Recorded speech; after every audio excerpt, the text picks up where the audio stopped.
कमारू उस्मान जब चैंपियन था वोल्टरवेट में, तो उसने कभी भी इंटरटेन नहीं किया हमजत चिमाएव की फाइट को। लेकिन अब कमारू उस्मान और हमजत चिमाएव की मिडिल वेट के अंदर फाइट होने वाली है 185 में। और इंटरव्यू जब आप देखोगे कमारू उस्मान के, तो आपको देखने को मिलेगा मुझे नए नए चैलेंज पसंद है, मेरे पास मौका है, मेरे पास ये है, मेरे पास वो है। अब देखिए, ये है हमजत चिमाएव के खिलाफ फाइट एक्सेप्ट करना उसकी मजबूरी, क्योंकि यहां पर एक बात बिल्कुल क्लियर हो गई है कि वेल्टरवेट डिवीजन में ये फाइट जो होनी थी, ये वेल्टरवेट में नहीं हुई कभी। होनी तो उसी टाइम पर चाहिए थी। हमजत चिमाएव जो है कमारू उस्मान को वेल्टरवेट में हरा के कब के चैंपियन बन गए होते। लेकिन यहां पर हुआ क्या, हुआ ये कि लियोन एडवर्ड ने एक तरीके से टाइटल पिक्चर में से कमारू उस्मान को साइडलाइन कर दिया, लगातार 2 बार हराकर। अब कमारू उस्मान के घुटने जवाब दे चुके हैं, वो इतने फास्ट है नहीं कि वेल्टरवेट के अंदर टॉप क्रीम को हरा दें। हरा भी सकते हैं, लेकिन दोबारा उनका चैंपियन बनना वेल्टरवेट में काफी मुश्किल है। तो अब उनके सामने एक ही सिनेरियो बचा था कि मिडिल वेट के अंदर मूव अप करे। लेकिन दिक्कत ये थी कि वहां पर उनका जो फ्रेंड है इजराइल अडेसानिया, वो चैंपियन थे, लेकिन अब वो चैंपियन नहीं है। शॉन स्ट्रिकलैंड ने उनको हरा दिया है। और मेन इंटरेस्टिंग बात यह है कि शॉन स्ट्रिकलैंड को हरा रखा है 170 के अंदर कमारू उस्मान ने। तो डेना वाइट ने दिमाग लगाया कि 170 के अंदर मेरे चैंपियन को हरा रखा है कमारू उस्मान ने, तो मैं 185 में क्यों ना कमारू उस्मान की फाइट चिमाएव के साथ करा दूं। और खुदा ना खास्ता अगर वो जीत गया चिमाएव से, तो इनकी जो फाइट होगी वो टाइटल फाइट हो जाएगी, उस्मान वर्सेस आपके जो है शॉन। ठीक है, तो यहां पर शॉन और कमारू उस्मान की फाइट फिक्स हो जाए, इसीलिए यहां पर हमजत चिमाएव के लिए जो लेट रिप्लेसमेंट फाइटर आए हैं वो आए हैं कमारू उस्मान। अब यहां पर एक बात बिल्कुल क्लियर है, शॉन स्ट्रिकलैंड अब एक दूसरे तरीके के फाइटर हैं। अब वो मिडिल वेट में जा चुके हैं, उनको मिडिल वेट में जाकर हराने की सोच रहे हैं कमारू उस्मान। इसीलिए हमजत चिमाएव के खिलाफ उन्होंने शॉर्ट नोटिस ये फाइट एक्सेप्ट की। बनी तो बनी, नहीं तो अब्दुल गनी, उनके माइंड में यही चल रहा है। बिल्कुल सच बात है ये।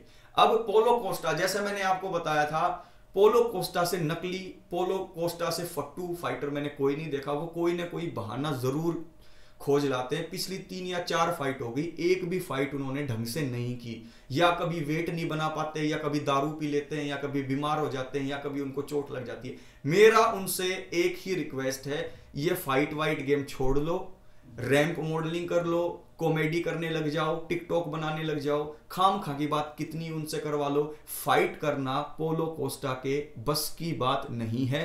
सबसे नकली फाइटर है वो। मैंने आप लोगों को पहले बताया था कि ये फाइट होना भी मुझे मुश्किल लग रहा है, और वही हुआ। उनका करियर आप जाकर देखो, पोलो कोस्टा ने नाक कटवा ली है, अपनी बेइज्जती करा रखी है हर जगह। तो मैं तो पोलो कोस्टा को कहूंगा कि भाई तू साइड हो, और जो सीरियस फाइटर्स हैं उनको फाइट करने दे। अब हमजत चिमाएव और कमारू उस्मान की यहां पर फाइट है 185 में।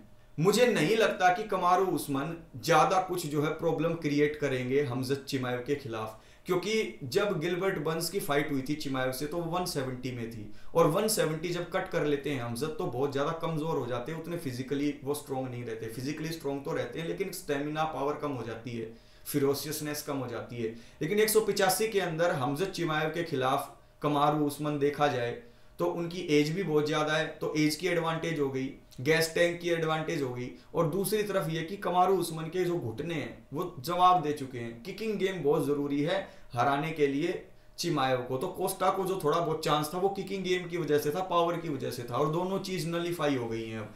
तो ये फाइट जो है, ये फाइट क्लोज हो सकती है अगर गलती करे हमजत चिमाएव, या फिर कैच हो जाए एकदम से, यानी कि एकदम से अगर नॉकआउट हो जाए तो कुछ हो सकता है। नहीं तो ये जो हमजत चिमाएव की फाइट है ये है वन साइडेड।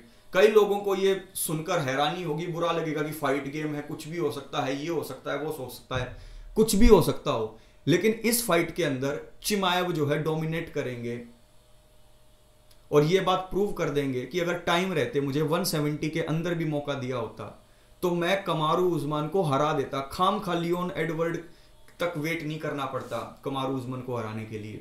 तो यहां पर ये जो फाइट थी ये बेटर हो गई। जैसे कि UFC 294 को नजर लगी, जो मेन इवेंट थी वो चेंज हो गई, वोल्कानोव्स्की आ गए, चार्ल्स ओलिवेरा की जगह पर। ऐसे ही अब यहां पर पोलो कोस्टा की जगह पर आ गए कमारू उस्मान।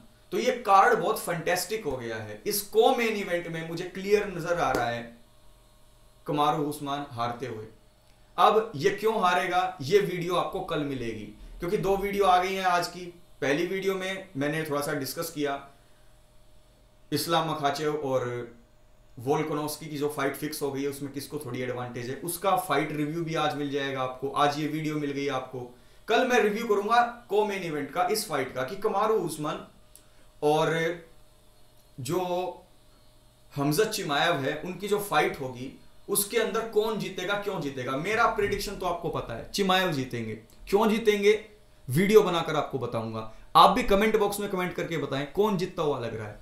और कमारू उस्मान को ही क्यों चांस मिला, लेट फाइट रिप्लेसमेंट, हो सकता था कोई और फाइटर आ जाए, लेकिन ये चांस इसीलिए दिया गया है क्योंकि शॉन स्ट्रिकलैंड को 170 पाउंड की कैटेगरी में कमारू उस्मान हरा चुका है। और अगर खुदा ना खास्ता कमारू उस्मान जीत जाता है तो ये एक तरीके से सेलिंग पॉइंट हो जाएगा कि जो चैंपियन है और जो चैलेंजर है उनके बीच में हिस्ट्री रह चुकी है और चैलेंजर ने चैंपियन को हरा रखा है। तो ये हो जाएगा फाइट फैंस के मन में कि अब देखो चिमाएव को हरा दिया उस्मान ने, अब तो ये उस्मान का जीतना बिल्कुल तय है क्योंकि स्ट्रिकलैंड को भी वो हरा देगा क्योंकि पहले हरा चुका है। तो ये एक स्टोरी लाइन बनाने की कोशिश है डेना वाइट के माइंड में। लेकिन डेना वाइट को मैं कहना चाहता हूं चिंता मत करो, हमजत चिमाएव जीतने वाला है। ये स्टोरी लाइन जो तुमने बनाकर कमारू उस्मान को चांस दे दिया है, कोई बात नहीं, वेल एंड गुड, आपको सेव करना था इस कार्ड को, लेकिन इतनी टेंशन लेने की जरूरत नहीं है। चिमाएव हराने वाला है कमारू उस्मान को बहुत अच्छे से, ठीक है। काफी रीजन है उसके, वो मैं वीडियो बनाकर बताऊंगा। तो कौन जीतने वाला है, क्यों जीतने वाला है, कमेंट करो, चैनल को लाइक करो,